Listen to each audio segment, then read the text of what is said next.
America ഇറാൻ്റെ civilian ഇൻഫ്രാസ്ട്രക്ചറിന് നേരെ ആക്രമണം നടത്തി. ആ ആക്രമണത്തിൻ്റെ പ്രത്യാക്രമണമായി US ജെറ്റുകൾ വെടിവെച്ചിട്ടുവെന്നും ജോർദാനിലെയും കുവൈറ്റിലെയും എയർ സ്റ്റേഷനുകളടക്കം 8 എയർബേസുകളിലേക്ക് കനത്ത ആക്രമണം നടത്തിയെന്നും അതിലേറ്റവും കൂടുതൽ ആയുധങ്ങൾ നശിപ്പിക്കപ്പെട്ടത് കുവൈറ്റിലാണെന്നും IRGC അവകാശപ്പെട്ടുകൊണ്ട് രംഗത്തെത്തി. ആ അക്രമങ്ങൾ സിറിയ, ജോർദാൻ തുടങ്ങിയ മേഖലയിലെ എല്ലാ US ബേസുകളിലേക്കും ആക്രമണം വ്യാപിപ്പിച്ചുവെന്നും അതിലേറ്റവും പ്രധാനപ്പെട്ട ഒരു സംഗതി എന്ന് പറയുന്നത് കുവൈറ്റിലെ വാട്ടർ പ്യൂരിഫിക്കേഷൻ പ്ലാന്റിലും ആക്രമണം നടത്തി എന്നാണ് പറയപ്പെടുന്നത്. ചുരുക്കത്തിൽ മിഡിൽ ഈസ്റ്റിലെ മുഴുവൻ US ബേസുകളിലേക്കും ഇറാൻ കനത്ത പ്രത്യാക്രമണം നടത്തി എന്ന പുതിയ വിവരങ്ങളാണ് പുറത്തു വരുന്നത്. അമേരിക്ക മുൻകാലങ്ങളിൽ നിന്ന് വ്യത്യസ്തമായി ഇന്നലെ ആക്രമിച്ചത് അധികവും സിവിലിയൻ ഇൻഫ്രാസ്ട്രക്ചറിലാണെന്ന് IRGC പറഞ്ഞു.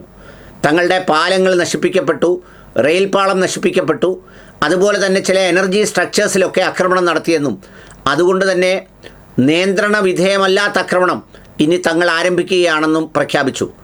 ഊത്തികൾ സൗദിയുടെ അബഹ പോർട്ടിനടുത്തുള്ള മേഖലയിൽ കനത്ത ആക്രമണം നടത്തിയതിൻ്റെ ദൃശ്യങ്ങൾ സാമൂഹ്യ മാധ്യമങ്ങളും അതുപോലെ തന്നെ ഇറാൻ മീഡിയയും അടക്കമുള്ള പല മീഡിയകളും പുറത്തുവിട്ടിട്ടുണ്ട്.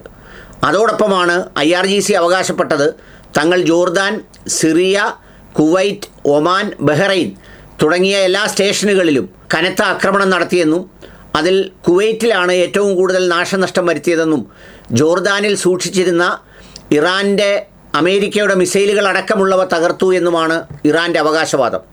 അതിൽ ജോർദാൻ തങ്ങളുടെ നേരെ വന്ന 3 ബാലിസ്റ്റിക് മിസൈലുകൾ തങ്ങൾ വെടിവെച്ചിട്ടു എന്നും അതുപോലെ തന്നെ സിറിയയും തങ്ങളുടെ ഇൻ്റർസെപ്റ്ററുകൾ തകർത്തു എന്നുമൊക്കെയാണ് അവകാശപ്പെടുന്നത്.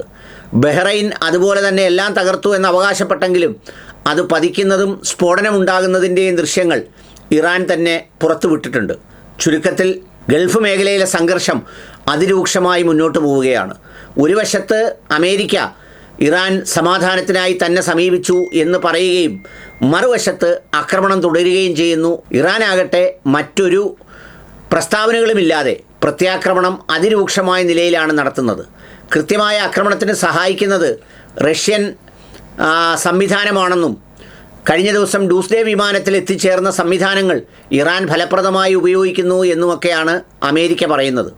അമേരിക്കയ്ക്ക് നേരിട്ട് ചൈനയെയും ഇറാനെയും കുറ്റപ്പെടുത്താൻ കുറച്ച് പ്രയാസമുള്ളതുകൊണ്ട് അമേരിക്കയിലെ തെരഞ്ഞെടുപ്പിൽ ചൈന ഇടപെട്ടുവെന്നും ചൈന സ്വാധീനിച്ചുവെന്നുമൊക്കെയാണ് വൈറ്റ് ഹൗസ് അടക്കമുള്ള ആളുകൾ ഇപ്പോൾ പുതിയ പ്രസ്താവനകളുമായി രംഗത്ത് വന്നിട്ടുള്ളത്. കാരണം വരാൻ പോകുന്ന ഇലക്ഷനിൽ നമ്മുടെ നാട്ടിൽ പാകിസ്ഥാൻ നറേറ്റീവ് എങ്ങനെയാണോ ഉപയോഗിക്കുന്നത് അതുപോലെ തന്നെ ചൈനീസ് നറേറ്റീവാണ് ഡൊണാൾഡ് ട്രംപ് എടുത്ത് പ്രയോഗിക്കുന്നത്.